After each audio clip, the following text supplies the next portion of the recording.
Hello, future Trevor, you optimistic twat. We just got done watching last year's videos, and, well, it's the 10th year anniversary, so I decided to wear a tux, except from only the top up, because, well, this is going to be a video about death and depression, basically. You asked me to do a few things during our previous year's video. It's weird that I feel uncomfortable making eye contact with you. I don't know if it's ever been pointed out in any of our past videos, but I have a surprisingly hard time just staring into the camera like this. It's kind of intimidating, even if it's just this year a phone, since technology is amazing and has leapt bounds ahead of the ancient camera that we used to record on. But that's not what this video is about. This video is about what happened last year, and last year, I think Kyle maybe will agree with me, last year was a little bit rough. It's been a little bit dystopian, a little bit sad. I quit my job. You were very excited about that in the previous video, but unfortunately it wasn't really for me. I wasn't having a great time. The standard explanation I go with when I'm talking to other people is like, oh, I've been in this room for so long, I wanted to get out. But that doesn't explain why I then went to immediately another remote job. That doesn't make any sense. Well, it makes sense because I quit the previous job because I was depressed. I didn't want to be there anymore. I wasn't having a good time. And so I opened up my laptop for work one day, and I just realized, is it still recording? It is. I just realized I wasn't never going to get the work that had been assigned to me this time done. So I talked to my boss, and I stopped working there. And the new place I worked is very nice. Again, all the people are great. So far, I've been okay with the work, but there is a specter of concern that hangs over me that I'll just get sick of that too. And I don't really have a way to guard against that. So I want to ask you, future Trevor, how did it go with this new job next year? Are you still working there? Your contract, your probationary period of your contract is about to expire, so we might actually transition into a full-time job with TIC, which would be interesting. They'll keep shipping me out down to Boston to do work for them.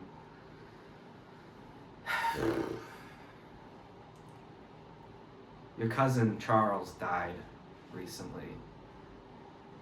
You asked me to tell you what the biggest surprise next year would be, and it was probably going to be that. You weren't expecting it. I don't think anyone was expecting it. He had a pretty high likelihood of making it through all right, but things took a turn for the worse, and looking at it from a selfish point of view, because that's what these are, I woke up one day and got a phone call telling me that he was dead. And that was, I think, a bit of a important moment for me too, because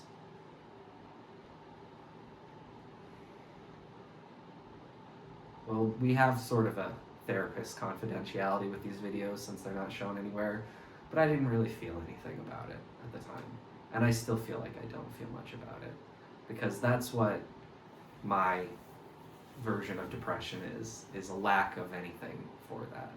And so I feel a lack of caring for my job, and right now I feel a lot of a lack of caring for my hobbies too. I want to know if you care more about them when you're watching this video next year. That would be really nice. I hope that when you are playing this video back, you think I am gloomy and unnecessarily sad, because that feels like about the most I can look forward to right now. So, I'll see you then. Thank you. I forgot a very important part of last year's story, which is okay because it doesn't really fit into the video that I recorded beforehand. But I have a few drug experiences that we need to just recount in full for the sake of history. So I tried drugs for the first time last year, starting at Elements, which is like a music festival, probably the worst place to take strong hallucinogens for the first time, but that's what we did. And I'm not going to tell you about it. I'm just going to recount it piece by piece as I remember it. So, we were at the Vibe Village. I was given a cup of tea. I'm told, drink this tea, it'll get you high. And I was like, I'm going to be a little more honest than I've been in any past for telling these stories. I'm like, fuck it. I feel like shit. I want to feel different. New mindset. Let's go. So I pounded that shit back, and then I just relaxed on the, what is the thing called? Oh, the pussy couch. Yeah. I hate when Jake calls it a pussy couch, but I don't remember what it's called. I can't remember it. Sat on the inflatable couch thing and was like, wow, I don't feel anything. Blah, blah, blah. Woe is me. I'm so... whatever. And then we got up to go to one of the stages, and we start walking, and we walk up the hill, and we walk up the hill, and we walk up the hill, and suddenly I start looking around, and I'm like, oh my god, my vision's going like wibbly at the edges, and it feels like we've been walking up this hill for about 6 years, and I'm like, oh no, I'm really, really, really high. And then I hear someone go, Trevor, how are you feeling? And I go, I'm alright, a little bit high, I think. And then we go and then there are just solid gaps in my memory after that point. I vaguely remember going through the intake security. I remember getting into the woods, and then my next really like coherent thought was sitting on the top of some sort of a like porch roof thing in between the railings. I think I kind of fell over and sat down. And then I was just like dangling my legs and looking down at these things and moving shapes. And then somebody goes, Trevor, how are you feeling? And I think I said something like, I'm alright. So in my memory then, things kind of just splinter apart into pieces. I do not, for the life of me, remember what happened after that point. I remember there were people that kept guiding me around. At one point, I saw a sign in the woods, like a street sign.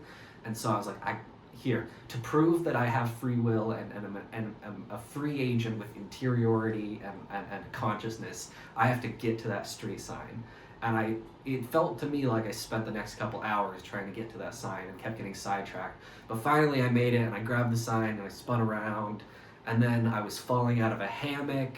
And then I was falling on the ground, and then I remember running through the woods, and I remember repeating phrases, something like, you did this on purpose, you will feel normal again, and trying to name people based on what I remembered of them.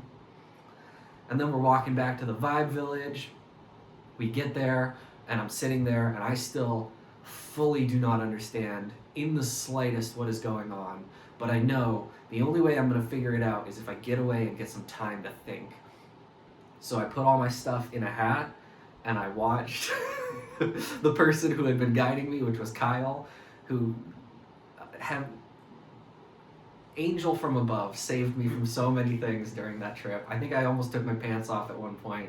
I don't remember that in the slightest, but I waited until he had his back turned, and then I just booked it. I don't think I sprinted out of the camp, but I like slinked out of the camp and then started running. And I ended up in a field, and at that point, what I believed was that everything before my drug trip was a dream that I made up, and the only thing that really existed were the woods of Elements, and that those were the woods that I was stuck in, and there was no way out, and I had to find a way out. So I wandered around, I pushed a security guard, I slapped some girl's ass, because it was either that or bite off my pinky to prove that I had free will. And I decided to go with that one. I decided to go with that one first. And it didn't work out so great, so then I decided not to do the pinky afterwards. And then I wandered around in the woods and couldn't get out, and then I laid down on the ground, and somebody called the medical tent to go help me. And I got back to the medical tent, and it was right around then that I went, oh, the reason I think that everything before this was a dream is because I was high on drugs. And then things started to make sense, and I did a very long walk of shame back to the Vibe Village after getting out of the medical tent. So that was the first experience. And then I took shrooms again in Canada a week later, and I got very sick and I threw up, and Kyle saved me. And then I got back and I took edibles with Nate, and I got pretty sick and passed out on the weird beanbag in our living room. And then I smoked a week or two later after that with Kyle, and I got so high and had such a bad panic attack that I demanded we go to the hospital. And while at the hospital, something I said, for the life of me, I don't actually remember what, something I said made them think that I was a danger to myself or others. So I got put on suicide watch, which is what I found out it was, in the hallway for a couple hours before they took me to a psych ward, and then they made me sit there for a couple hours, and then they interviewed me in a room with way too many chairs and determined that no, I didn't want to kill myself, and then they finally let me go.